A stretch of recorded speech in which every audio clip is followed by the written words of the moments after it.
Hi there everyone, I'm Jay from Jade Productions.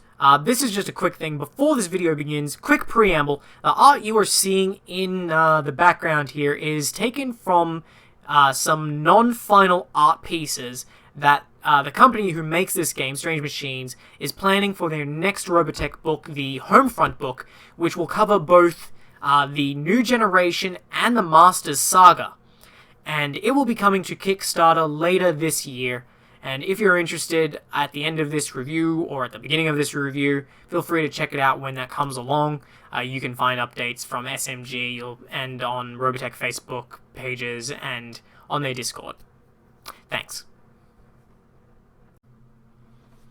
Hi everyone, Jay here from Jade Productions, back with another video, and this is Robotech, the RPG, the role-playing game, in a year in review, essentially. So I did an initial review for this game when it first came out, after being involved in the beta testing and getting excited on that because I always wanted to play the original Robotech role-playing game by Palladium, but the system had its issues, and because of those issues, getting games together was really hard because it was a game made for an older time, and it had a lot of flaws that had never really been addressed, and it then started out of print, which was unfortunate. And this game came along by Strange Machine Games, and they have the license now, and they have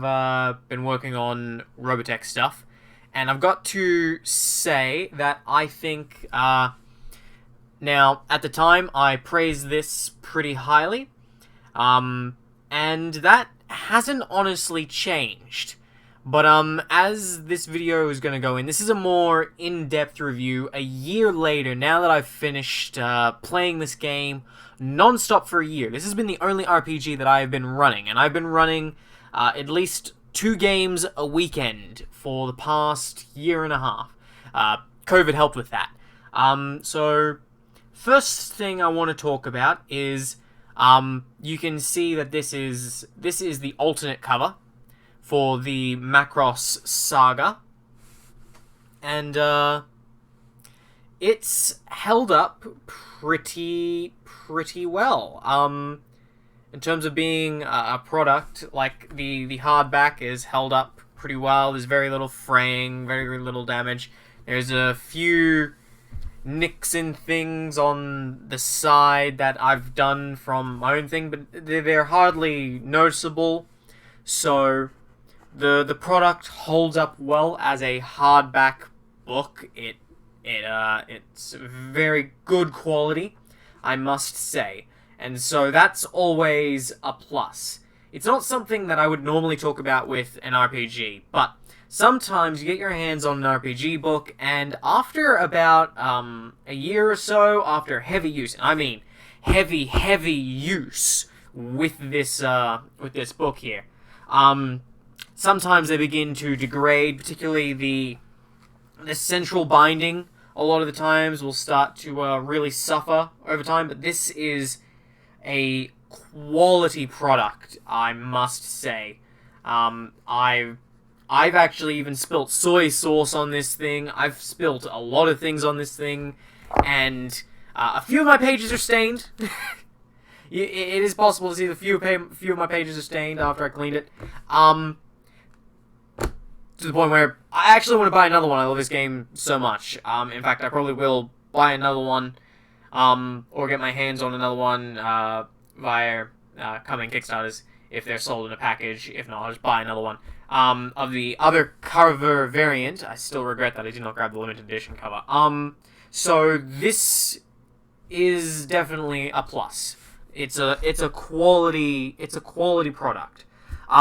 Now let's go into it. Now, there was a lot of feedback on the previous review. Now, it was an initial review, and yes, a key thing is a lot of people who played the previous Palladium game were not happy with how badly I hammered them, with how badly I hammered Palladium, and the comparisons I drew between them. Now, I ain't apologizing Palladium was not crunk. It was the opposite of crunk. It was uncrunkular. It was a garbage fire of RPG design that was a lazy Robotech product and a mediocre role-playing game, which was fine for the time it was invented, but for a modern 21st century game, it had its issues. But we're not focusing on that today. I might still draw the occasional comparison between this and Palladium for people who haven't seen that first review and are still a little curious. I'll draw the occasional comparison, but this review is focusing on this game pretty much solely, and what I've learned and know now about running it and how it operates and its strengths and weaknesses after about a year and a half of running this non-stop. Like, I've been running this since almost... I was running it just before it came out officially in December. I started my first games in December of 2019 with the PDF before my book arrived, and I've been running it up until now, and I still am. And it's been a lot of fun. It's a very good role-playing game. Now, to the point where I'm actually so spoiled by the combat, I've actually struggled to go back to other things. So, let's, just something to understand. So, here we have what is the contents. So, I'm just going to talk about each of these sections, and I'll talk about them in a little in-depth as we go through. I'm not going to go super in-depth. There are a few things. Now, the first thing I want to mention is that there are sample rules available online from the Strange Machine site, so that you can read and understand some of these basic concepts of the game itself. And that's very nice. And when you purchase a copy, a physical copy, they do provide you with a PDF copy as well. Now, I think that's a definite advantage. You can have copies on the go, one that you can cross-reference on your PC when you're doing things, and a physical copy for yourself to use in person. So you've always at least got two copies you can consult if you need to. So, in terms of the system, now I will say a weakness of this first book is that certain things escaped proofing and editing. For example, there's many mistakes that are kind of riddled throughout it, and SMG have tried to catch them all. They've addressed a fair few of them, but I gotta say, they also have a community Discord, which is very helpful, and the writer himself is always happy to answer questions, and there is an errata for this, for some of the things that were missed that have been pointed out since then. So, that is a thing. Certain things in here are not correct, and they might contradict each other in terms of mechanical rules, and this might cause some confusion to people who are reading this book for the first time in certain sections. The important things are all, they're properly edited and, properly been seen to, right? It's just a few little things that have escaped editing, things like wealth and ranks and requisitions. They were changed towards the end of the process to meet fan demands, and they simply just were missed out in editing to reword how they're supposed to work. But the crux of what they're supposed to do is still there. You just need to know what is correct and what isn't incorrect. So, first I want to talk about the first section, the introduction. So the introduction section really explains well it covers what is Robotech, your usual introductions, your list of key terms, and it first covers between everything you need to know about the basics of your character. And it covers everything from character creation, starting at page 14, and Robotechnology before that. So a bunch of lore to give you the basics down on it. Got a bit of glare here. And then it covers the careers, the natures, rank, fame, hero progression, stress, and then it provides sample character sheets of all the iconic characters from the show. So, creating a character is right in here. It's very, very direct to the point. It explains all the terms and what they do, and it explains all the different proficiencies and what they mean here. And this is something else. So, proficiencies are put into several different categories. So, and having the proficiencies just means that you're not at a hindrance. You're not at any penalties while piloting a particular vehicle, because a big strength of this is you're able to jump into just about any vehicle and start going, but you're going to suffer penalties to actions you try and take inside that vehicle if you don't have a proficiency in it. So, one of the things about this book is, while it does have these, and it takes a moment to register during character creation, what do you need a proficiency for and what's not. A good rule of thumb is the most basic one with mecha and variants. So that refers to a particular mecha profile. For example, if we go to the... Don't knock over my camera setup. If we go over to the UEDF and we look at the VF1 Valkyrie. So, this VF1 Valkyrie, it's highlighted here with grey. So this is a proficiency. This is a single proficiency choice. It is a mecha. So, you can't get proficiency in... So, okay, let me word this. You pick this as one of your proficiencies under the any mecha plus its variants. So you gain proficiency in VF1 Valkyries and any of the variants listed under its variants tab, under its subheading. So that includes 1As, 1Js, 1Rs, 1Ss, 1Ds. Okay? So any VF1. But the Armored Valkyrie is a mecha upgrade. So it's a different proficiency. So to use this at no hindrance, you need to have proficiency in both the VF1 Valkyrie, the mecha and its variants, and then in the mecha upgrade to use this without any penalties. Now, to show an example of a mecha without a variant, let's look at the classic Tomahawk. So, this is a case right here of, this would be a mecha plus variance. It only has itself in its line. It has no variants listed. So when you take a proficiency, you're taking a proficiency in mecha Tomahawk.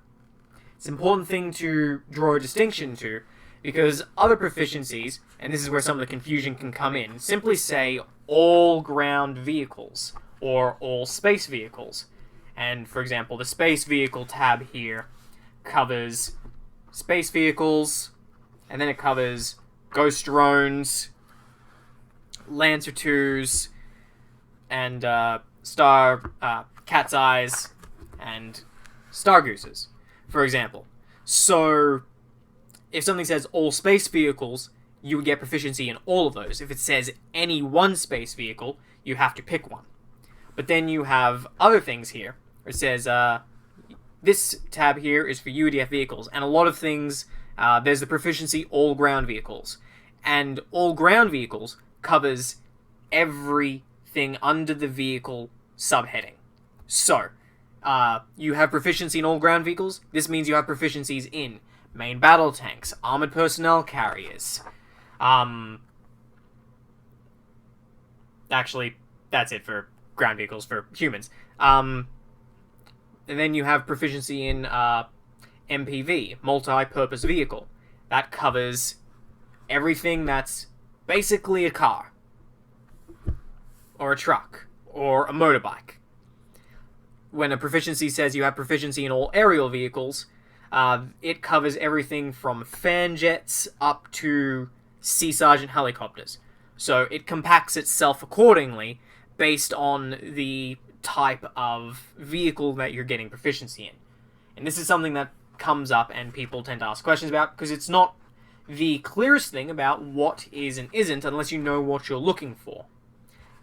And suffice to say, that is the easiest way to do it. You're looking at the heading and what is described as a variant and what falls under what heading. So, anything that falls under the mecha, you're looking at any one mecha, not all the mecha. Whereas if something says you take proficiency in all aerial vehicles, you're looking at everything. You have proficiency in everything under the aerial vehicles tab. So, that is the thing to keep in mind. So, still got that annoying glare. That is what it comes down to. Now, that is both a pro and a con. I really like that there's plenty of flexibility there. And that is, while a little annoying to read sometimes for initial players, once you get used to it and understand what is and isn't counting under each of those different proficiency types, things get super easy. A lot of the examples and designer notes in this are really well worded, I find, and definitely, if you're ever confused, they do explain things pretty well. When in doubt, check an example or for a designer's note. They haven't steered me wrong so far when there's confusion. And now to talk about the characters and the system at length a little bit. So, the system is based around D6s. And it's based around the Advantage D6 system, which pretty much as it is based on rolling pools of dice. So, during character creation, you do all your usual stuff, getting your HP stats, getting all your usual things, your speed, your HP, you pick your careers, you get your talents, and then you pick your skills. And skills fall under an umbrella skill category. And so there's a list of skills that you find in the book, and they both have a upside and a downside to them, a benefit and a cost. And when players make actions, each skill correlates to one action, and players have 2 actions plus an equipment suite, which is a special ability tied to either the environment or the vehicle that you're using, and use those to create actions. Now, each skill has a value. So, for example, you wish to battle a battle pod. You want to sweep around from the side of it and hit it with a deluge of fire. You want to sweep around and fire just a bunch of missiles at it, or you want to use your gun pod. Okay, so you want to use your gun pod. You have the rapid fire skill, and you have value of 3 dice in it. Okay? And then you decide that you wish to use the equipment suite, which is tied to the gun pod, which is heavy burst. This provides you 2 points, 2 additional dice from its skill 2, and also allows you to ignore 1 point of the enemy armor. So, this has given you 5 dice to roll in your pool so far. Then, you can actually use up to 2 skills as part of a synergy. So, you want to combine Rapid Fire with the skill Flash Move, which you have 2 more dice in. So, this is what we're looking at. This is now your dice pool that you're going to roll. So, it's a nice dice pool in terms of size for the system. It's kind of the average here, what you're seeing. Usually 5 to 8 dice at lower levels. Now, you're then taking these and you're rolling them. And that roll will determine your success or failure in that action. And now, what the GM will take into account is, as the battle pod takes its own actions, acting in its own way, since enemies can either act similarly or differently depending on their type, which is where the advantage of this system comes in, with providing you many different tools for narrative role-playing, and letting you try and make something the way you want to make it, whether it be very simulation-y and grindy through a very intense one-to-one dogfight, or in a massive, epic explosion of sprawl of explosions and fierce combat in amongst swarms of dozens of fighters as you fight off dozens of enemies many times your number. The system has that for you. And in this case, we're assuming we're just fighting a single battle pod with our skill dice. The GM takes into account the skills that we selected and justified. Because when it comes to the skills, any skill can be used for any role so long as you can justify it. And to help you justify it, this is where the cost benefits associated with each skill come in to help you as the player flex your imagination and, help inspire you to how you would be roleplay work around these problems. For example, a lot of GMs like how do you do this in character? And that's pretty much just always the question you've got. It's not just, I make a skill check because I have this skill. It's no, alright, make a deception test. It's, no. How are you deceiving him? Now pick your skills that will help you to achieve this and make sense for that. If that makes sense. So, in this particular case, without any modifiers, our 6 here has only scored 2 successes, which would be enough to destroy like a basic battle pod with the ignoring armor. But, so I say, that's a really bad roll that I've just rolled there. But, at the same time, we can use the rapid fire skill to further that example, that it can be used for anything.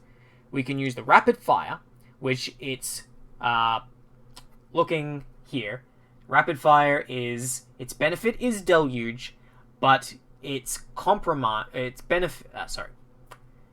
benefit is deluge, but its downside is that it's inaccurate. Now, the GM might take into account that, and he might provide certain modifiers. He might say that because you're at such a long range and it's inaccurate, you're going to get a negative modifier to your dice, so it's going to be even harder to hit them. In which case, in that previous roll, if the GM had decided that I was far away and the inaccurate part of the skill that I selected was really going to come into play, it might not always come into play, but the GM is always considering these. He might have given me a hindrance, in which case that 6, instead of counting as 2 successes, would only count as 1 success.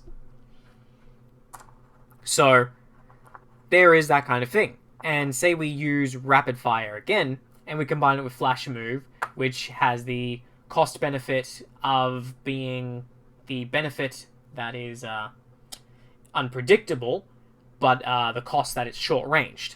Now, if we combine and use those skills again, but this time, our goal that we're justifying using these skills for is we're using flash move to suddenly barge into a conversation between someone we wish to distract, a villain at a party, some rogue officers, someone, and we want to disrupt their conversation, and then deluge, rapid fire, to just start talking shit, to really just distract them with an array of really incoherent ramblings of, like, just generic small talk, to just really draw their attention. The GM might allow that, in which case we can use our dice from those skills as part of a roll to try and distract them. And we would do that in place of where in 5e and in other systems you do a skill check of just roll performance. But the GM might also say, well, rapid fire doesn't particularly work, because I might instead describe to him that I am using flash move to barge into there, and I'm going to start picking him apart in terms of, what he's wearing. Really go all fashionista on this bad guy in order to distract him and kind of insult him. He might say, instead of rapid fire, pick another skill, because that one doesn't really make sense for what I'm going for. In that case, I might instead go and pick the skill that I have, psychoanalysis. And psychoanalysis has 3 dice in it, and its cost benefit is that it's insight and its analysis for its cost. Or better yet, I might, if I'm, for example, a more combat-y character who has a skill like precise targeting, that might also be justifiable, and the GM would allow precise targeting with its accurate benefit and its slow cost. The slow cost meaning that this is going to take a little longer in terms of actually distracting him. So there's a chance that if there are players in the background who are trying to sneak past them, they might notice before I get a chance to really, tear into this guy. Depending on the numbers, depending on how the rolls play out, and how the GM interprets the situation. So there is that to consider. So picking your skills and justifying them and how you're using them in the world, in the fiction, is hyper important. Now, the thing about skill dice is a lot of people initially are like, it's using d6s, so you're throwing hyper amounts of dice. So a benefit of this system is that players have burnout. This is basically the number of dice that players can roll in a single roll. They might have multiple actions for multiple rolls, but across all the rolls, the burnout covers any single roll that exceeds it. So all players start with a burnout of 5. So they can roll a maximum of 5 dice before they start to burn out. And when you burn out, you take 1 fatigue to your stress, which over time, if the fatigue builds up, can cause mental breaks, that can result in dramas, which serve as personal plot lines and problems for the character to experience. And they're a good way to tie in their roleplay and their backstories and reward them, and tie it in as both a detriment and a sort of way to track it as well, which is very nice. And in this situation, we have a burnout of 5, and we've got 6 dice. So if we roll this, we're going to take 1 point of fatigue out of our 5, assuming we've taken no fatigue so far on our stress box. Now, you can always self-limit the number of dice you roll. We might decide we only want to throw 2 dice at this, but we can throw a maximum of 5 before we start breaching our burnout, and we have 6, and we can roll that, but it's going to cost us in the long run. So, there is that.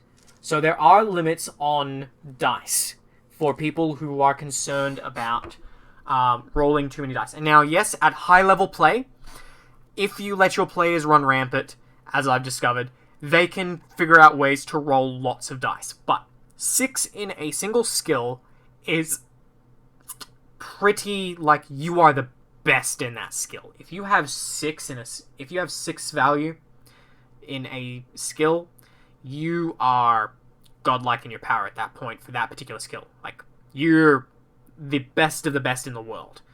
So, there is that. So yes, the dice, don't be put off, for those of you who don't like D6 pools, don't be put off by this, because the dice pools are limited, they don't get out of control, and the way in which you distribute your pools, the system encourages you to, yes, you can split your pools. You can roll 1 skill in the support phase of combat to do an assist action, and then roll another skill in the ops phase, and then roll an equipment suite with it. Yes, you can do this. It means more work, but synergies, when you use 2 skills at once, in a single phase of combat, which we'll cover a little bit in just a moment. When you do so, the system pretty much says, alright, roll it all as one thing to save yourself a headache, and then you can assign any successes you get between any of the actions in that phase. So the system itself is geared towards making it as easy as possible for both players and GMs to run. And while you might think, well, there can't be any depth to this system, I should just go back to the Palladium stuff with the simulation play. Despite this simplicity, and this is something I've learned, and this is another positive point for this book, despite how simple the basic mechanics seem on the surface, this system has enough what most people would refer to crunch to make combat really deep and engaging. There's a lot of depth to combat, figuring out the appropriate amount of dice, using your skills, making the most of your equipment suites, area of effects, cones, blasts, lines, other abilities, slowing them, hindering them, redirecting them, using the various actions to your benefit to counter enemies. The very early on, players in my games would very much, alright, all they're going to do is attack and defend. And as time went on, they realized, well, attack and defending just isn't enough to get by anymore. Because the enemies, as we were learning at the time, I started to branch out and use all the other actions. And once players start to use these things, it starts to really get really deep in terms of the tactical engagements that you can have. Even in the high-level octane mass battles using swarm mechanics and having dozens of enemies on the field at once in their general area, like having 50 enemies coming straight at them, even this can be quite tactical in terms of how they manage that conflict. So there is that. Now, firstly, we're going to go back to character creation for a moment and continue going through this book.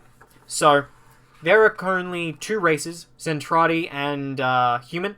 Now, for those of you curious, yes, you can play a full-size Zentradi. The options are there. I'm currently in a campaign where I'm playing a Zentradi entertainer who is a Gladiator Chiron ripoff, who honorably duels people by stabbing them in the back and taking over their squadrons.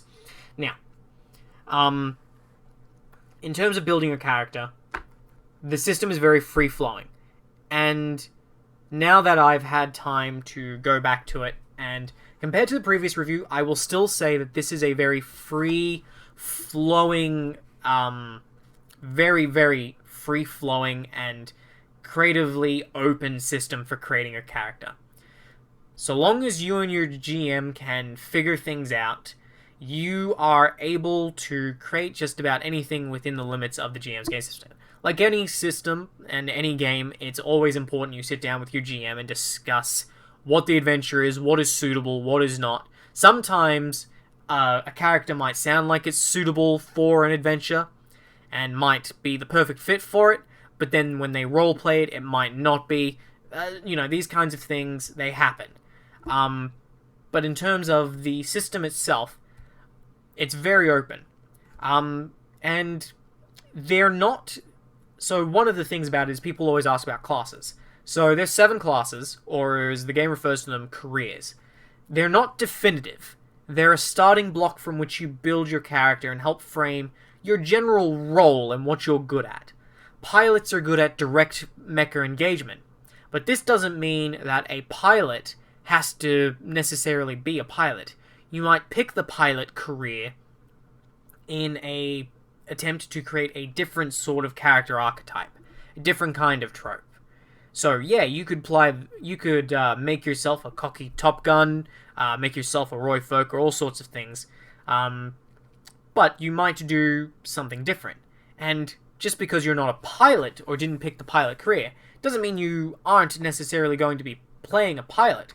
You could use any of the other careers to be a pilot. So long as you have proficiency in the thing you want to do, and narratively, you are engaging in the fiction in such a way as, yes, you might have taken the entertainer career, like I did in one game, or you might take the technician career, like a player did in another one of my games. But so long as you are assigned in fiction to a fighter squadron and flying that fighter that you have proficiency for, you're a pilot. You're just engaging in the conflicts in a different way. And so there are pilots who are your generic, they're straight up your mecha pilots. This is what they're geared towards. This career is geared towards making the most out of piloting various mecha and vehicles. Then you have your officers. These are a very command-based support who are all about leading and supporting troops from afar. Their career is basically built around making sure that the other players can really go and make the most of it. They can be leading from the front in direct combat and making the use of talents and skills to control the enemies and boost up their allies, or they can be coordinating fire from afar. A real good thing about this system and the way the action system works is that your players don't all need to be the same thing. You can have players on the bridge of the ship as an officer, coordinating artillery fire, assisting fighter pilots, while destroyed pilots sit on the hull trying to fight off boarders, while civilians inside and engineers inside as well are dealing with damage control from the damage caused to the ship. And all of that simultaneously. So, you have the technician career. This is your classic engineer career. It's all about, the technical aspect of the game. They're your scientists, your engineers, your doctors. They're your intelligence, gonna figure out a technical solution for this. They're what you kind of expect. And they fall into, and that's what this career gears up players for to begin with. So, then you have entertainers. Entertainers are a somewhat limited career, and on the surface, having played this for a while, it took a while before anyone could really see the power of the entertainers. But the entertainers, they are your bards, for those of you familiar with traditional D&D, and this means that they are extremely powerful so long as your imagination is able to really run wild and get your head around, particularly their Inspire talent. And there's a number of ways you can do it, and it all comes down to what kind of entertainer are you? Are you a TV star? Are you a musician? Are you a radio star? What kind of entertainer are you? And how are you using it to justify the Inspire? And so long as you can figure out a way to do this in the fiction and have fun with it, you're very powerful, sets yourself up for, as your base starting career, sets you up as a very powerful supporter character. Able to get away with a lot of things. The penalty you pay for this one really powerful ability is the entertainer certainly lacks a whole bunch of other things. It lacks proficiencies, it lacks starting equipment, but it makes up for it in other ways. And at the end of character creation, you get the opportunity to, after your careers, customize yourself. After you've selected skills, after you've selected a whole bunch of things, you can buy extra proficiencies, buy extra talents, with a limited number of enhancement points, and as you level up, there's no real restrictions on what you have to buy. These careers are just a base. So these careers don't have levels associated with them. So you pick one, it gives you the stuff to start with, and from there you're free to expand out in any direction. As saying to that example, I picked an entertainer, I played as a Zentradi, the warrior alien race, who don't know what culture is. And I geared myself and my character towards being a gladiator who inspires the men behind him by killing enemy aces and doing daring feats of combat to inspire all the fellow soldiers with my sheer brutality and ferocity and skill. And to make them fight harder, to make them want to get on my level, essentially taking the concept of get good. And I started with the entertainer, and I spent my points on investing in the ability to pilot mecha without hindrances, upping combat skills, getting combat talents, and using these to my benefit. And now I'm at a very comfortable level where I'm doing very cool things with that character. And there's all sorts of things like that throughout this. There's many ways to do it. The characters aren't restrictive in this way. They're all geared towards a certain focus to help make them fairly distinct. And on top of that, they all have an element, which represents an area of training. And I love elements. The elements is a good part of this. You can make your own elements, you select a starting element, you can earn elements, and elements are, when you're in your field of training, they basically represent proficiency in the sense that D&D players understand it. It provides, so long as you're in it, in your element, provides a flat buff. My camera is going out of focus, unfortunately.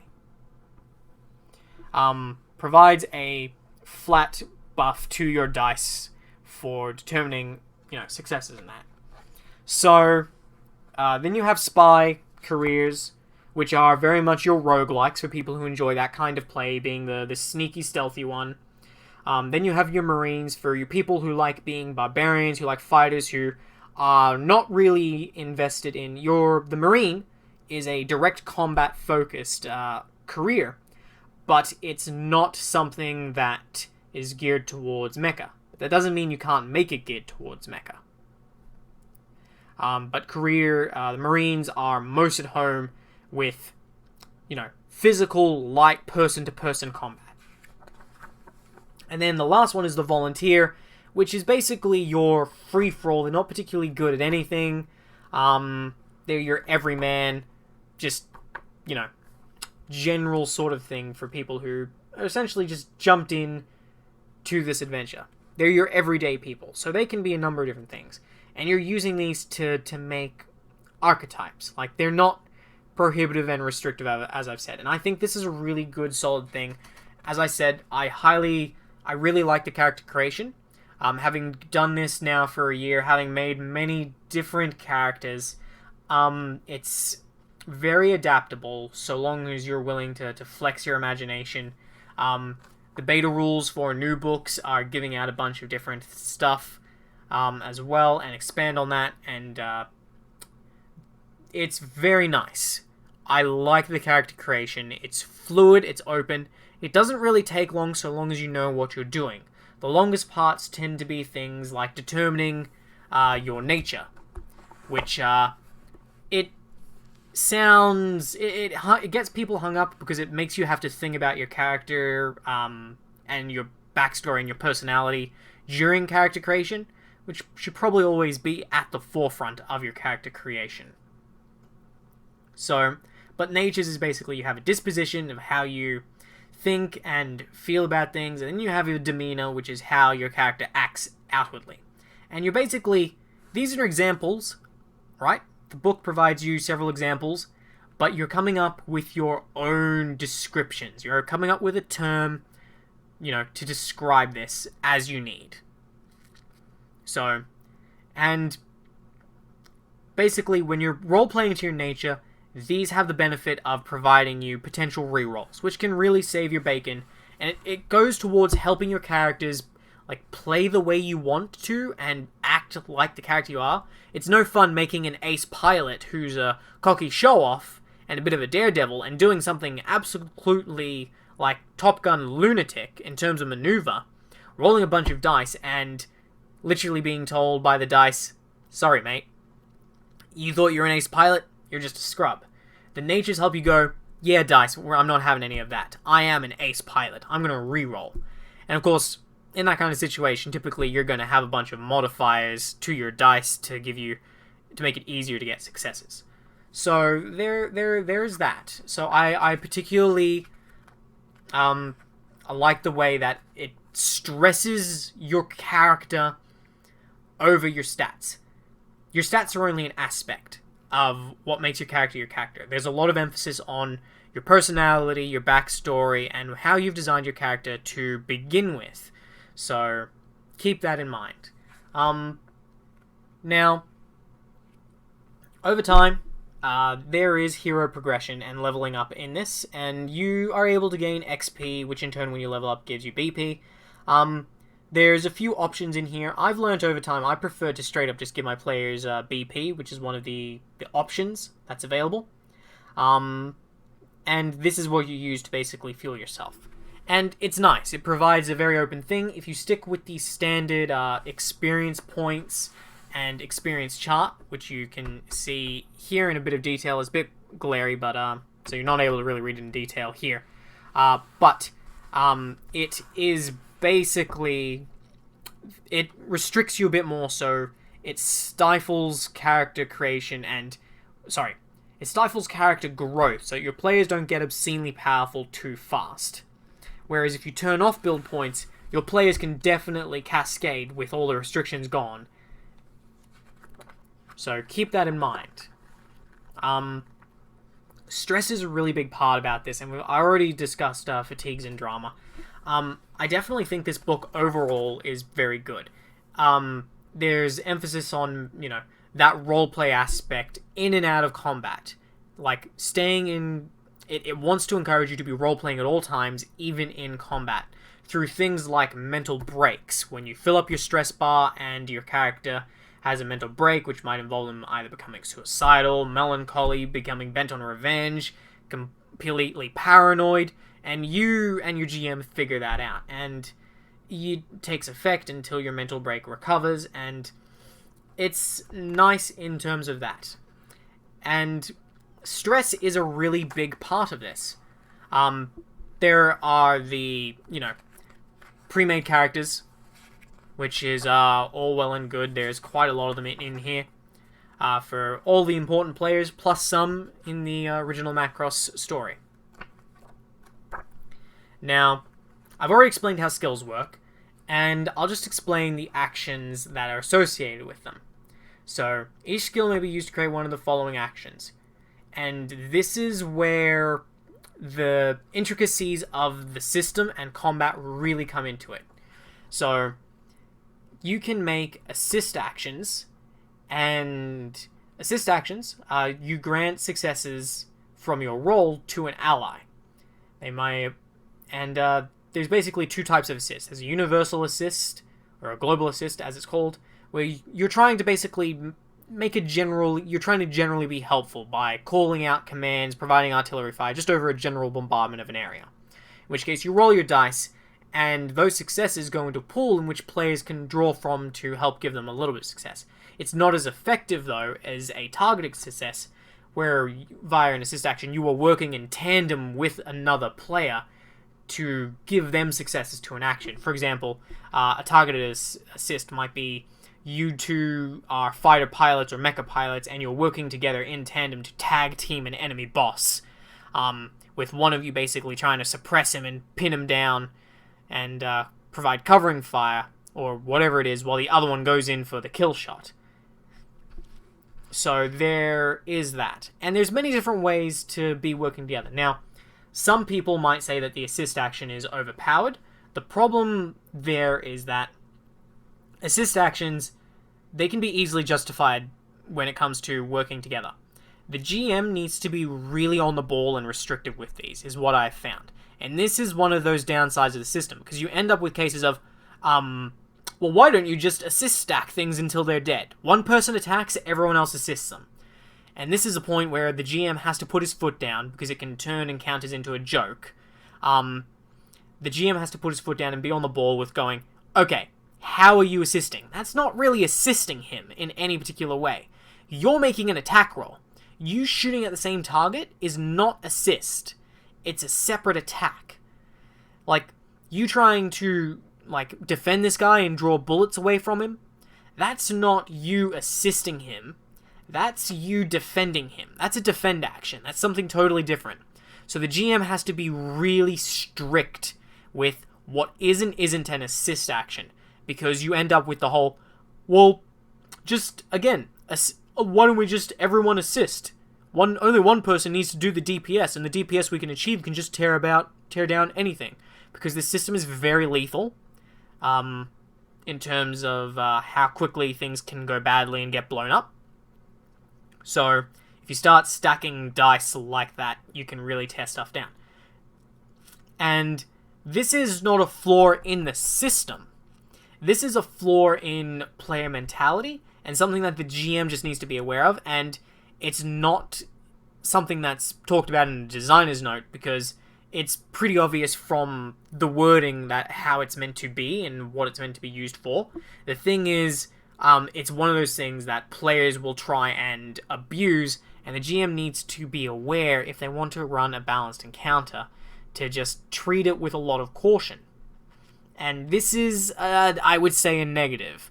That said, assist actions are really great for the action economy. They're super useful for everyone to be able to get in on the action, regardless of what their particular role is. Then you have inhibit. You hinder an opponent's attempt to take actions. In this case, that kind of action, your successes actually take away successes from your enemies.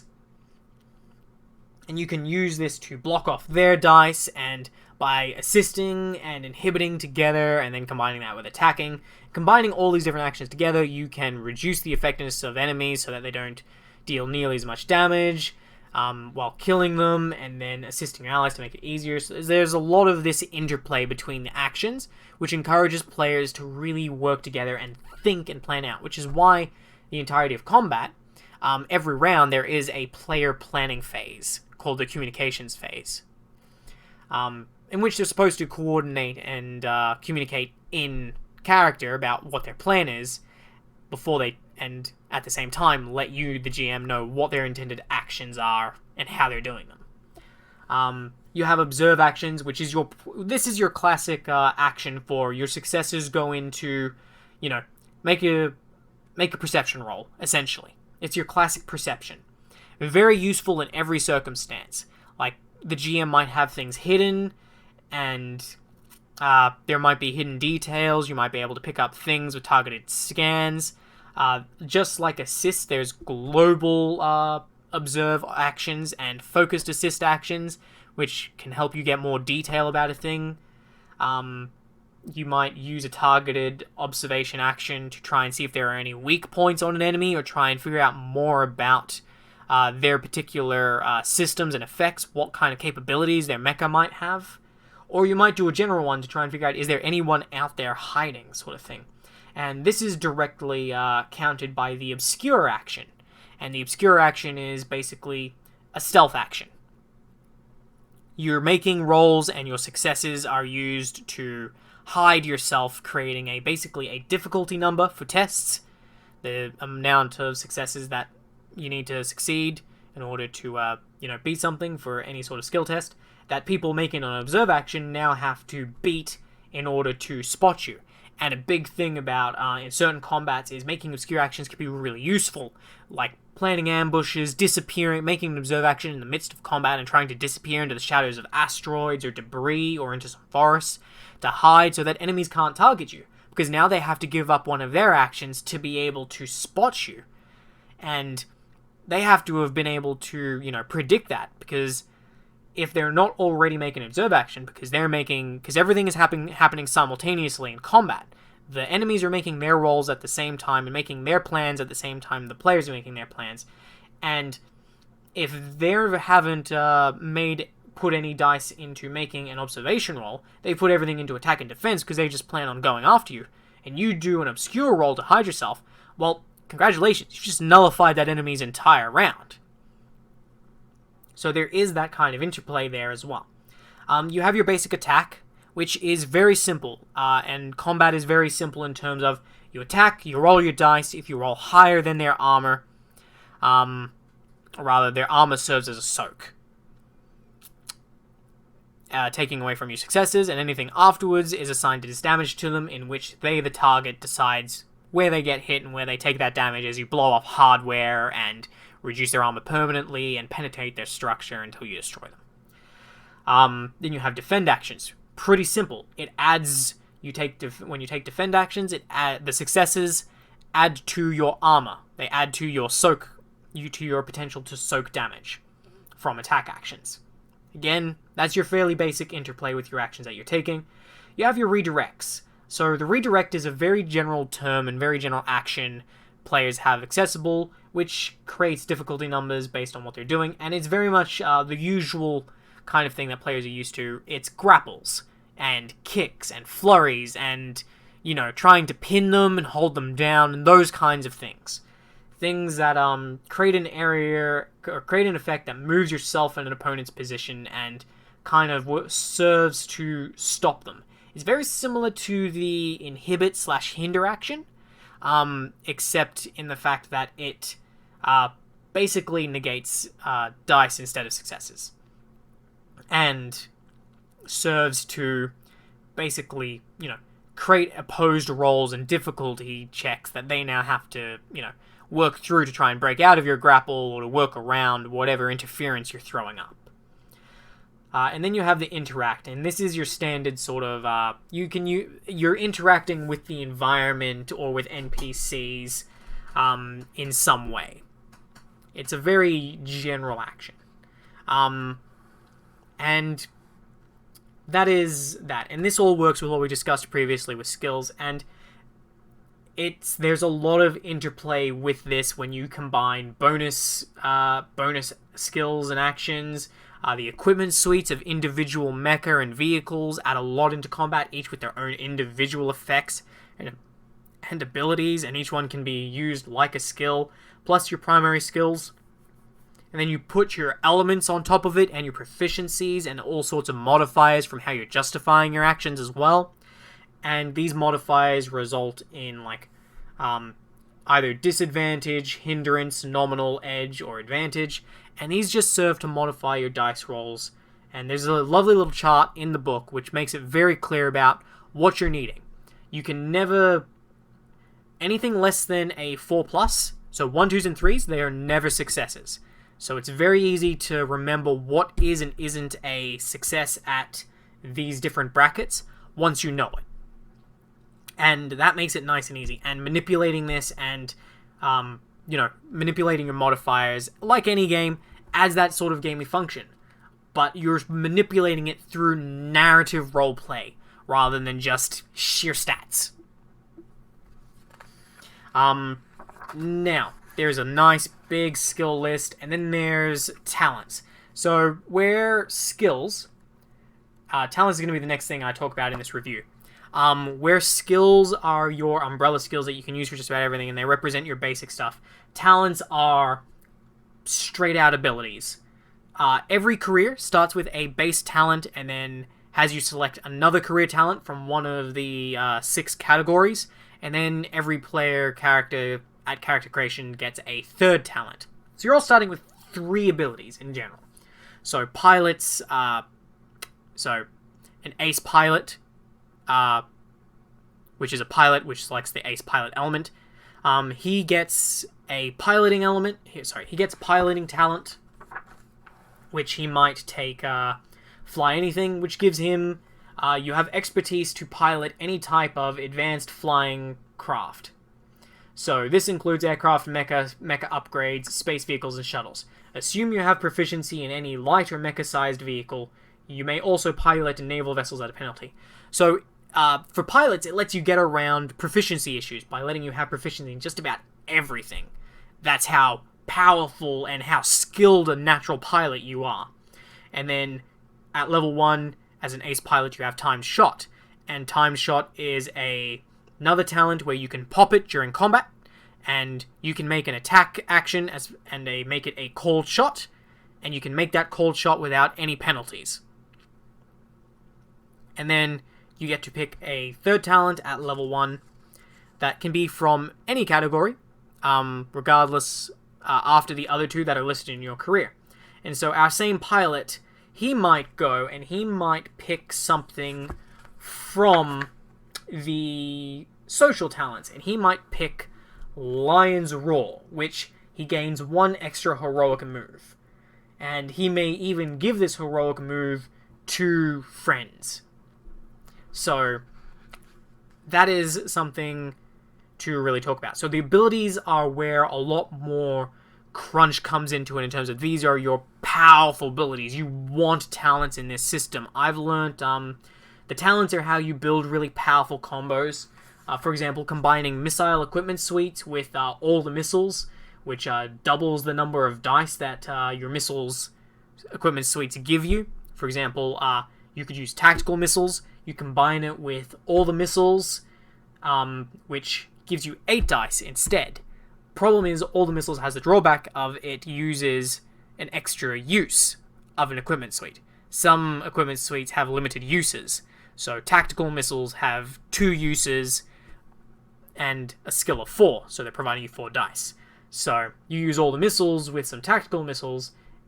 So those missiles are gone, but you're getting 8 dice to throw this round.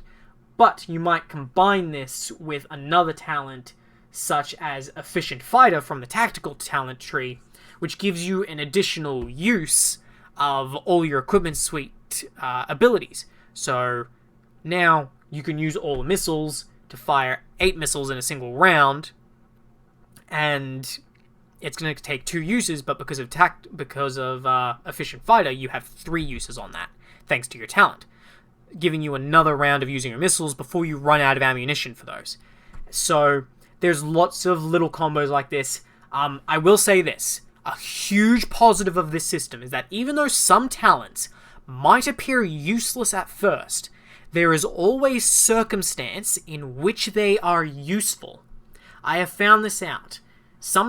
They will not always be useful, but they are always useful in some way. They might not be useful for your current situation or for your current adventure or character, but they are all useful in some way, and they are all, while they have various levels of power, and obviously players get drawn to the talents that allow them to be the most powerful and deal the most damage, there's lots of talents in here for lots of little exploitative things, not only in terms of sheer mechanics, but in terms of roleplay as well, and enhancing that. People who like to roleplay a lot and be really social characters, they like their bars, they like their, entertainers, they're smooth-talking people. They might, invest in social talents that have dead inside, where you don't take fatigue from watching your friends die and get injured. You might take Bureaucrat, where you get a new element, Bureaucrat, and you're able to use your talent to really talk loops around people. So keep this in mind. So talents provide a high level of power for players, and they're good. I like that none of them... So real positive for this system is that there is nothing in here that is useless. There's nothing that's completely overpowered as well. You can make strong builds, and you can make strong characters, but your player characters are never going to really feel invalidated, unless someone's being a jerk. But then there's gear and equipment. I'm not going to go through everything in this. In the same way that I talked about equipment suites, I did mention environments can be used as equipment suites. Something I've learned from GMing this now is that it's probably one of the most overlooked parts of the system amongst my group personally, but it's one of those things of, once you get used to looking at the environment and asking questions about it, getting those descriptions and thinking of ways to use it, it's a good way to constantly be getting 1 to 2 extra dice in a system. So, in an encounter. So, there is that. So, keep that in mind. So, the environment itself makes an excellent equipment suite. So, there's always an opportunity for you to leverage more out of the conflicts and out of the game via clever and intelligent role-playing, and by flexing your imagination. This game wants you to use your imagination and be as creative as you want, and I find that a real plus. It doesn't limit you via its action system and its economy. It tries purposely not to limit you in terms of what you can and can't do. It's not a system that says you can only do this, this, this, and this. It's not a yes-no system. Sorry, it's not a no you can't system, right? It's a system that says, sure, how? So there is that to keep in mind. Now, for those curious about the art in this, so the next thing I'm going to talk about real quick, and just as you can see as I flick through the different mecha sections, before I do this, I do want to address Zentradi characters and human characters. Perfectly balanced. You can play small-size Zentradi, in which case they just play like humans, or you can play full-size Zentradi who have a good, triple the size of triple their wounds. Actually, it's more than triple. 15 compared to 3. So, they're perfectly balanced. You can play stuff against it. And for those curious about how this stacks up against beta rules for upcoming Robotech RPG products from Strange Machine Games. The system itself is balanced in such a way that you can easily cross-play between new stuff and old stuff. So a VF1 Valkyrie can always, it's not going to get torn to shreds by an Invid Bioroid immediately. You can put up a good fight. There's cross-compatibility there across the entire system because of the nature in which how the stats are done across this game. Now, in terms of the next thing I want to talk about, there's a lot of different stuff in this book, and you're probably never going to get to use it all. I've tried multiple times. I still haven't used everything. There's certain mecha and equipment and upgrades and all sorts of talents and abilities and careers that we haven't even used very much in my groups.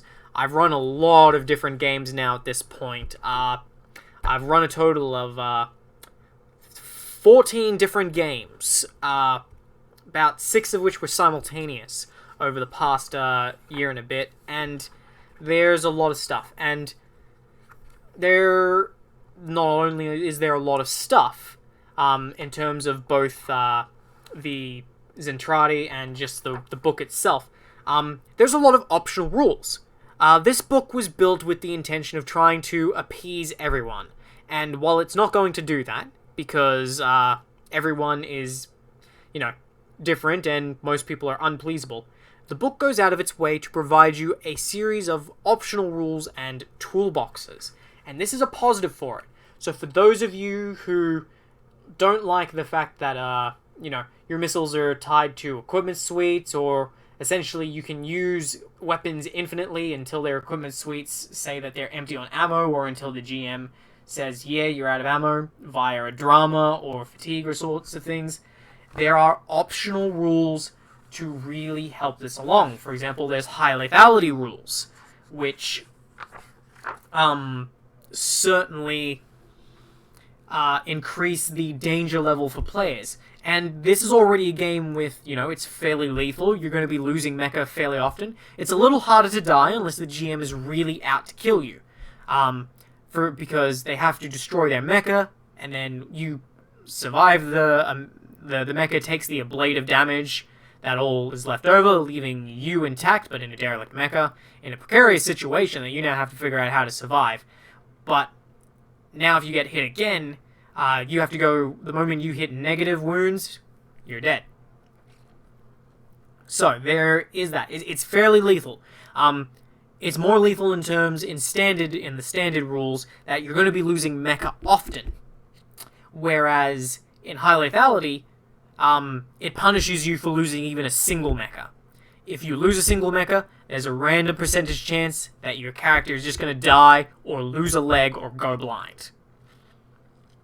And on top of that, in high lethality, there's an even better chance that before you even explode and die horribly, provided you have any semblance of teamwork in your party, you're more likely to go insane from, running out of stress boxes as you fill up your fatigue super fast, and then permanently reduce the amount of stress you can take over time until you slowly go insane. So there is that. High lethality is one of those options. Narrative rules, as you can see on this page, are something which provides another optional rule, which is good for doing super huge encounters.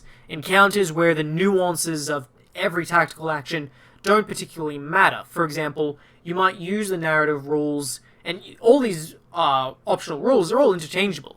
You might run a campaign with high lethality, you might make players use the simulation rules and force them to count their ammo in some sessions in a particularly dangerous situation where they don't have access to plentiful refills and supplies, or you might make them use it for the entire campaign, depending on your personal preference. Narrative rules you might use for just about everything. Narrative rules you might self-contain to really big, epic boss fights that you've planned against one really powerful dude, but you want to make it this suitably epic and cinematic thing with this huge text that you want to narrate throughout, without the players just, doing what they do in most RPGs and games, just, punking your big bad boss in like one round. You can draw it out, or you can use the narrative rules to represent massive sweeping conflicts in which they're taking part in it, and they are having an effect on the conflict's outcome, but it's so massive that to force the players to go round by round explaining exactly what they're doing the minutiae of individual damage calculation against each individual enemy in that encounter, when there could be thousands of enemies in this encounter, it speeds up the game in terms of a lot of that. And this is one of the things about this game. Combat is fast. You are not typically going to spend an entire session doing combat. If you do, it's definitely one epic combat, and it's probably either your players are going slow, and you're all a bit hesitant, and it's requiring you all to think a lot about what you're doing, because it's quite dangerous, or because it's quite a difficult and long combat that the GM has planned. Typically, and a bonus about this is that the rules even help you to state this, a combat shouldn't last more than 5 rounds. A combat should probably be resolved by the end of 3 rounds. Combats are very quick. And this is compacted by the fact that there's no, a round is 6 seconds, a round is 15 seconds, a round is 10 seconds. No. A round takes as long as it takes based upon the GM's interpretation and narration of what the players are doing. A player might say he wants to move from X position to Y position, and the GM might be able to say, in the space of a single round, because of how fast he's moving inside a Veritech fighter, he's able to move from there in the space of this round. And that took, a minute or two. Whereas the other guy who took the same action in the same round, his action only took a few seconds. But it's all happening simultaneously and working together, and it's up to the GM to tie it all together with his narration. So it really encourages the GM to be really flamboyant and really, make it as an immersive experience by letting players feel and describe the impact by listening to what they want to do, looking at their dice, looking at their opponent's dice, and representing this as epically as possible to create that cinematic combat. Because, basically, this entire rule set is about making it shit as cool as possible in the most anime way as possible. It's an anime role-playing game. Perfect for it. This is what it's designed to be. Now, on top of this, you have all that, as I've said. So, there's a lot of flexibility in terms of how everything's working. There's a lot of pros and cons to it. So, there are cons in terms that some of these rules, they're not baked into the main game. And some people will see that as a con. Some people prefer their more simulation. They prefer to count their bullets and focus on, the minutiae of and detail. But the pro of this system is that it lets you do all this while still maintaining that fluidity. And your combats are going to be quick and fluid as a result. Because of how things work, even in simulation rules, your combats might take a while IRL, but in-game, your combat might only go for 2 or 3 very intense rounds, as enemies come in, stuff happens, and it either continues to go on for a little bit while as you mop up and you go into things. If it's a very back and forth and gritty battle where it's neck and neck, super intense, you might go for 5 rounds, because there might not be a clear outcome. At other times, players might engage a conflict and immediately just smash through it and decimate the enemy, and here you are, the players have torn apart an entire squadron of enemy battle pods inside 2 rounds. And the remaining battle pods, well, they're logically going to decide to just yeet on out of there. So, that is that. And it's got this encouragement to keep it in there. So you can spend as little or as long as possible. I often have time to do 1 or 2 conflicts, but there's also many types of conflicts. There's conflicts in terms of physical conflicts against enemies, but the same conflict and battle rules can be used in social encounters. For example, trying to defeat someone in a social setting, such as a debate or an argument, the GM can use some rules to give them armor and conflict HP, which the players have to chip away at in order to resolve the conflict and emerge victorious. So there is that. Now, the last thing I want to talk about is tiers of play. Oh, before I get to that, the scenario section. For those of you who are fans of Robotech, the lore in this book is amazing. It is really, really good. It's really well written. The short stories are very cool, very detailed, giving you nice, very good glimpses. The scenarios give you lots of information about what you know about the canon show, and they expand the canon. They bring in all sorts of secondary sources from books and comics and all sorts of things. So there is that. So very nice, super good section that combines very well with the great art. That is still a massive positive, still a massive pro from my previous review. Now, the final thing I want to talk about is the tiers of play and enemies. And this is something that as terms of making it everything as cinematic as possible, we come to the different types of enemies in this game. And this is where the system also has another strength, which is a pro. You can tailor specific encounters to either be easy, to be numerous. You can make them very in-depth.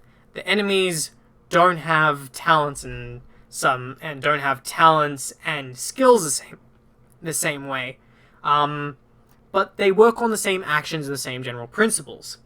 For example, and there's three different types of basic enemies that you can. There's three different types of enemies that you can use to provide these experiences to players. So, for the first type is swarms, and swarms are an excellent mechanic. If you've seen any other D6 systems, you've seen other mechanics like this. This is one where copious numbers are easier to deal with, and you can really enact that cinematic feeling. So you don't be afraid to throw, 12 to 20 enemies at the players at a time if they're in a swarm, because the swarm is, still a challenge. Like, the bigger the swarm, the more dice they get. They get a dice per every member of the swarm. So, big swarms are super dangerous. So it turns the conflict into, oh god, how do we manage this swarm? And then 1 in every 5 in the swarm can use an equipment suite, and there's that. But the swarm gets weaker over time as the players tear through them, reduce their numbers, they lose their abilities to use equipment suites. If you hit them at the right thresholds and don't have enough guys left to do high numbers of equipment suites, their stats are all reduced, essentially meaning that you only really need 1 or 2 hits to kill each guy in the swarm. And while the swarm counts as a single entity, in terms of making its actions and movement and all that, the damage that you do, you simply target the swarm, and then it's resolved against individuals in the swarm. So, for example, you attack the swarm, you do 5 damage, okay. Battle pod in a swarm has 1 armor, and its structure is reduced to 1 because it's in a swarm. Okay, so 2 hits are going to destroy it, because in the swarm, they count as being basic, so boom, they get destroyed. So, with 5 successes, you destroy 2 battle pods. Neat. Then it comes to lieutenants. These are your more general enemy, and they're, despite being under the boss's tag, being labeled as bosses, they're more your general elite enemy. They're more minute in their detail. They have a chart of actions they can take, the number of skill dice associated with them. They have different roles based on their role, and you pick this. And there's minor lieutenants and major lieutenants. Major lieutenants being more powerful. And they get to do 2 actions, just like a player. And they get to do an equipment suite, just like a player. And none of their stats are reduced. They have their full structure. They have they're hardware points. They don't count as being basic, because in this system, you have hardware attached to your mecha. For example, hardware represents, scanners, guns, particular pieces of equipment, which can be blown off. Because when the important thing to remember in this system is, unless they're making a cold shot, when you get hit by an attack, you decide what that damage does. So, you're piloting a Valkyrie and a battle pod hits you, unless they've done a cold shot to specifically state where they're hitting you, that damage, you just get to assign. So you might just decide, alright, I've shot all my missiles.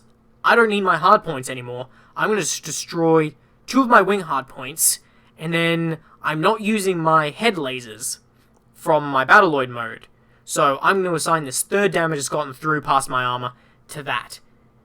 That still leaves me with my nose lasers and my gun pod in order to continue fighting. And lieutenants, they have the same thing. So they're on equal par with low-level players, but they're just slightly weaker because they don't have access to talents. And you can do encounters where lieutenants are leading swarms, and this adds in a nice spice of gameplay, or you can have really intense fierce dogfights with just a few enemies who are lieutenants and major lieutenants. And then the 3rd category of enemy are villains. And villains are just fully straight up, you've made an NPC. Like, you make these villains just like you would make a player character. They have talents, they have build points, they have burnout, they have fatigue, they have everything a player character has. And they are one for one the same as them. They have their own individual levels as well. So this lets you really craft intricate sort of combats to let you kind of tell what you want to tell and represent specific conflicts as being more dangerous. The swarms led by a lieutenant are for like that dogfight led by that one dangerous enemy, whereas a bunch of lieutenant fights are for a fierce sort of dogfight between elite enemies, or just just a few number of small enemies. For example, the example I always like to use is for people familiar with later eras, not Macross. People familiar with New Generation, you fight a group of a bunch of Invid scouts. They're just a swarm. There's a swarm of 6 of them. So they're pretty easy to deal with. They're a dangerous swarm, yes. There's a high number of them. But in the same vein, you might then, in a really intense encounter that you want to present as being difficult, or close quarters, or special in some way, you might take an Invid trooper, who say in the closed confinement of a underground mine where the players have to battle this guy, and make him a minor or major lieutenant, where he's now acting with enhanced strength that rivals their own, and is a much higher threat. But at the same time, as your players progress through the campaign, that Invid trooper, they might start seeing swarms of Invid troopers, who are still a threat, and, still have all their same abilities and tied into their stuff, but they're able to deal with them in much larger numbers, so it can represent a level of progression, and by the time you get to the game, you're seeing, enemy villains, who are their rivals, who they're going to dogfight. They're your Miriers, your Korgs, your Zors, who, one for one, are the most dangerous things the players can fight, because they are not held back by any of these limitations that the other enemies have. And the other limitations that other enemy types have is to, as I said, craft these intricate things for you and make these experiences custom tailored to the kind of story you want to tell as a GM, but also keep it nice and simple for you to, really run. Because once you know how a swarm works and how once you know, like, these charts for the different enemy types, this is when you get, all you need to keep an eye on then at that point is to know what kind of mecha they're piloting. Because they're literally just using the mecha stats at that point. Whereas villains, you're running them like they're a full-on PC. So, there's another level of thing, and it does tie into, there's one thing I've forgotten to talk about, and it's the last thing I'm going to talk about. after I talk about this. There's one more level, which is Naval Vessels, which Naval Vessels are basically so large they're considered their own conflict. They also have a chart, they're pretty powerful, and Naval Combat is a thing you can do in this, and naval opponents are tough. They require other naval enemies, or they require high amounts of teamwork. And those are super encounters. But naval is also very basic, and this is what I'm going to explain last. Along with these 3 tiers of different enemy types, there are 3 tiers of damage in the system. There is light damage. This is person-to-person light weapons. This is people engaging in firefights with handguns, machine guns, light vehicles, that kind of thing. Then there's mecha damage. And 1 mecha damage is equal to 10 light damage. Right? So there is this cross-compatibility. And this is very similar to people who played Palladium and are familiar with mega damage. The problem is the scale is much smaller, so it's more realistic and more possible for people using light weapons to actually fight and take on mecha structure. So, if players are working together, well-armed enough, using light weapons with a thorough plan and some good dice rolls, they can take down mecha targets with mecha armor and structure. Now, at the same time, 10 light damage is equal to 1 mecha damage, and 1 mecha damage is equal to 10 light damage. The nuances of combat also come into this, in terms of how defense plays a role. When you're shooting at each other with the same sort of damage grade, defense rolls simply add to your armor. So if you get shot with a mecha class weapon and you've got mecha class armor, and you try to dodge and you make a defense roll, every success just flat up adds to your armor. In the combat rules, if you get shot at by a higher grade weapon, in this case we're just talking mecha and light, because naval works a little bit differently, which is both a pro and a con because of how different it works. In terms of, how devastating that's going to be for you, is if you get shot with a mecha weapon and you have light armor, every defense you roll negates one of their successes instead of adding to your armor, representing that you can't soak this, you have to dodge it. So, while it's easier for someone that is of a lower class, so it's easier for someone who's in light class armor to defend themselves against a mecha class armor, any amount of damage they take is going to really, really hurt, probably kill them. So, you have to defend and not get hit. So while it might be easier to defend against a higher grade damage like that, a single one is going to kill you. At the same time, people being shot with a higher grade armor being shot by a lower grade damage, it's much easier for you to defend it. Because in this case, if you have mecha armor and you're being shot by a light weapon, every success you have is adding to your armor like normal. So it works as normal when they're shooting at you with a lower class weapon, which means, you have 2 armor. So they already need 20 successes with light damage before they can get through to you. And then they have to deal another 10 to actually take off a point of your HP at mecha level. If you make a defense roll and you get 2 more successes, now they need 40 successes. Now, these numbers sound high, but I'm just going to put it out there that, missiles, like even your weakest missiles, deal 10 times light damage. Grenades deal 5 times light damage, so it's not impossible to actually blow people up in those situations. You can easily, with a bit of forethought, run encounters where people on foot can take out mecha. Because mecha is not self-contained to just mecha itself. Mecha covers things like tanks and APCs and such, so there is that. So, this is just something to keep in mind.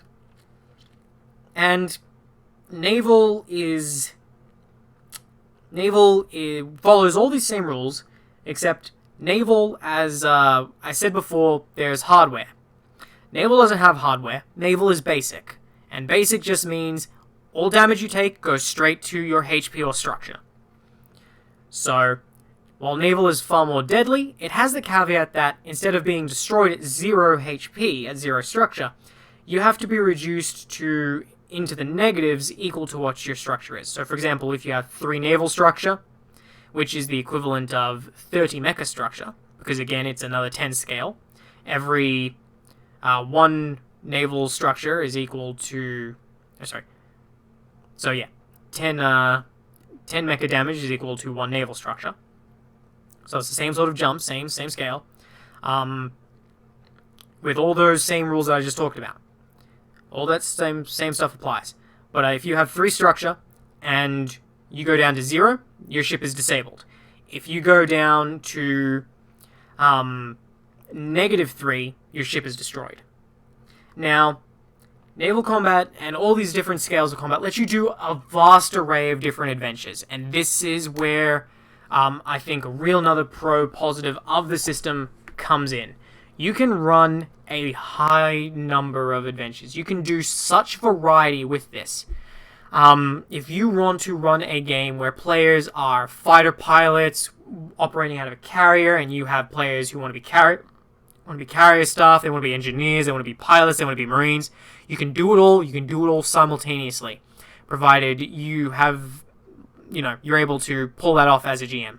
You can run all sorts of stuff. You can run entire adventures where the entire players are all members of the ship's crew, and they can all be manning different stations.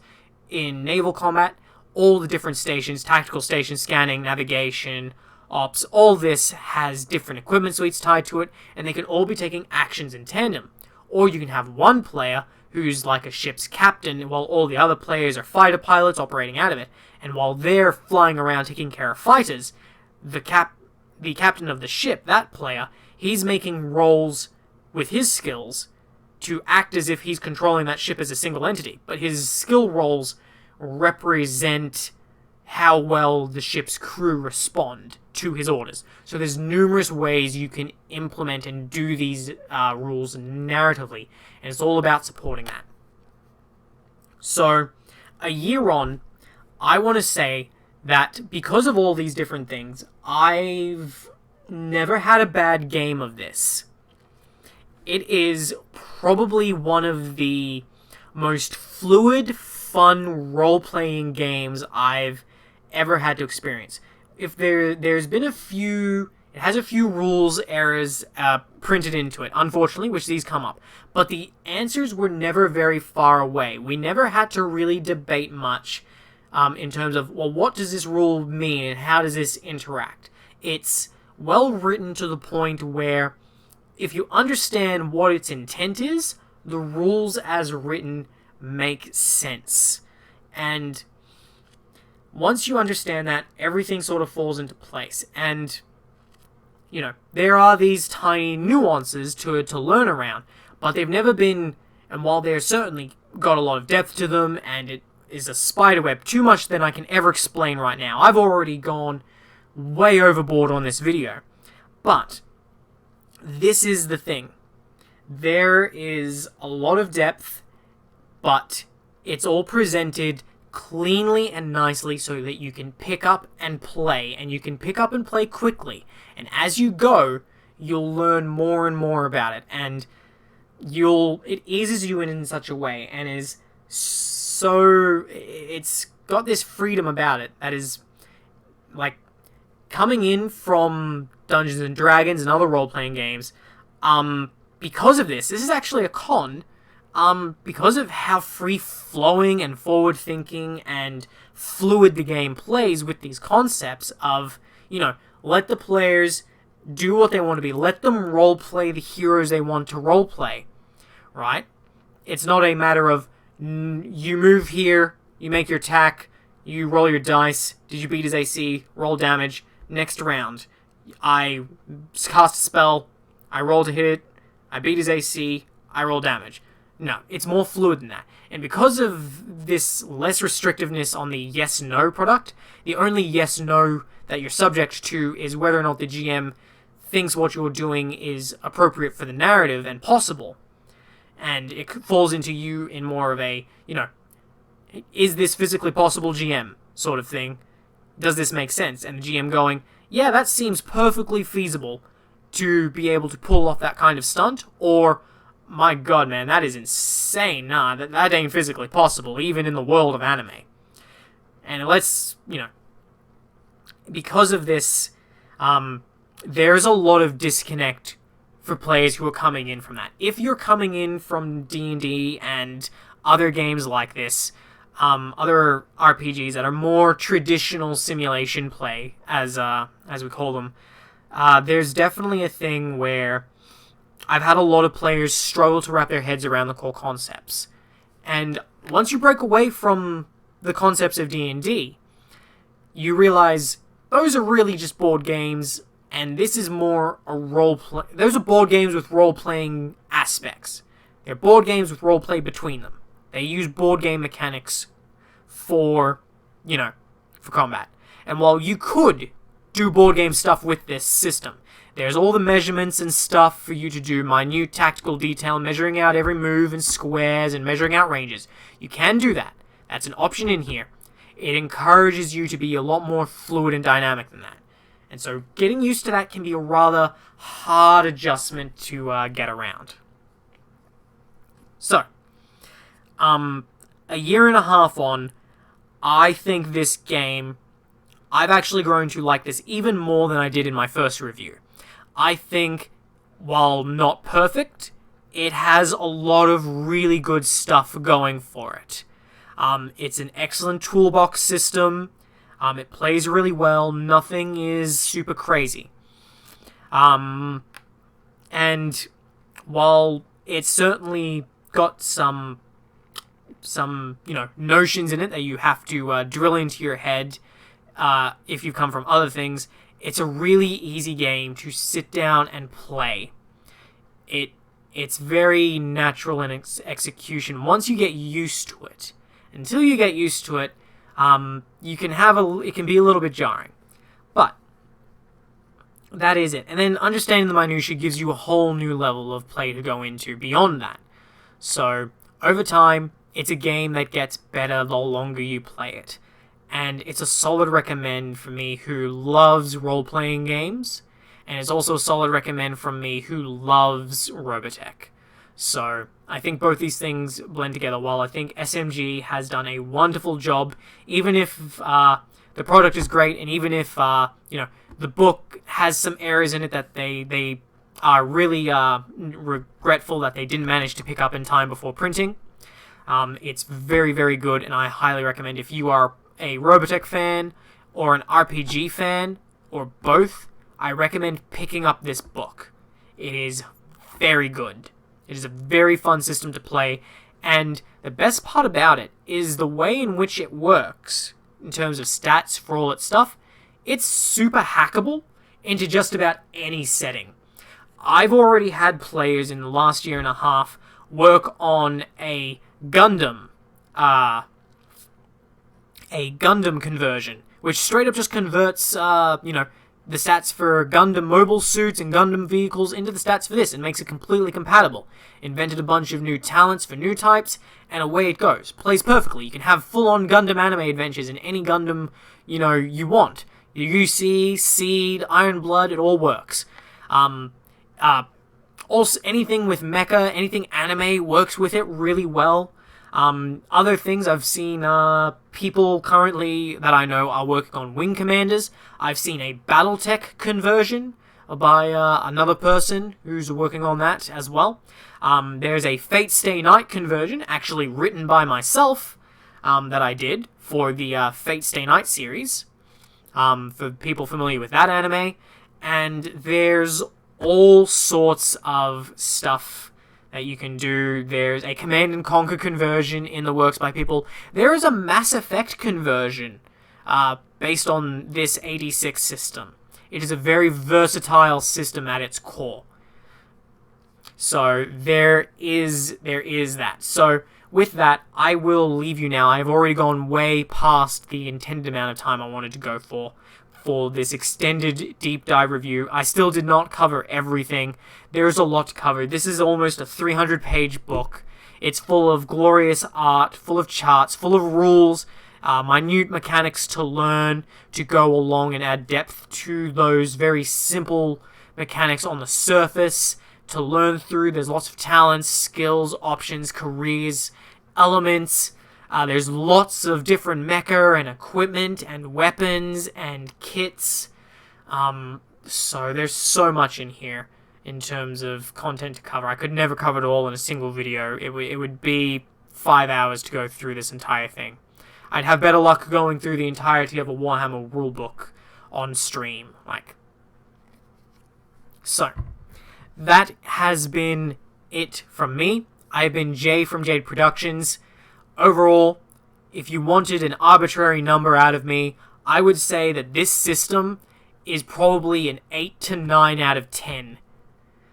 And if you want my comparison, I would probably put, things like D&D 5e at rather a 6 out of 10, 7 out of 10, above average to good. Other systems I've seen, such as the AOS role-playing game Soulbound, I'll probably put that around a 7 as well. Palladium books, for reference, if I was to assign an arbitrary number based on these number values, I would probably put it around a 4 to 5. 5 when it was made, 4 in the later years, 3 for 2nd edition. Yeah. But, that has been it from me. If you're a Robotech fan, I hope you've enjoyed. If you have any questions about this book or about anything else, please leave a comment below. I've obtained a vast amount of experience now to talk about this over a lot of games, both as a player and as a GM. If you're curious about where to get this book, anything else, leave a comment below. Sorry this video went on so long. Have a nice day, whoever you are. Stay safe.